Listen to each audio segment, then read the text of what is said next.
জাতীয় দলের সবশেষ সিরিজে ডাক পেলেও এখনও আন্তর্জাতিক টি-20তে অভিষেক হয়নি অঙ্কনের। তাই বিশ্বকাপের দলে টিকে থাকতে বিপিএলে দারুণ কিছুই করতে হতো তাকে। তেমনই একটা শুরুই হয়তো পেয়ে গেলেন মাহিদুল ইসলাম অঙ্কন।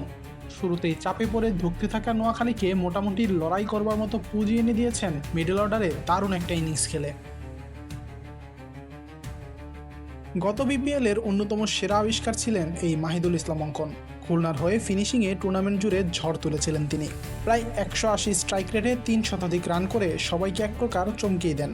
তারই ধারাবাহিকতায় এই দলে পারফর্ম করে জাতীয় দলে এসেছেন এই বছর।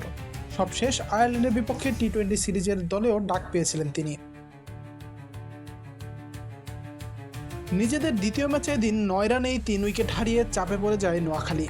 সেখান থেকে এক প্রান্ত আগলে রেখে 61 রানে অপরাজিত থেকেই ইনিংস শেষ করেন অঙ্কন। তার ইনিংসে ছিল 3টো ছক্কা ও 1টি চার। শেষ দিকে জাকের আলীর সাথে তার গুরুত্বপূর্ণ জুটিতেই 130 পেরোয় নোয়াখালীর স্কোর।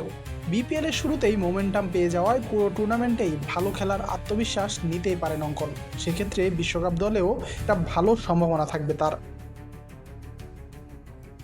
আশিকুর রহমান শান্ত, ডি স্পোর্টস।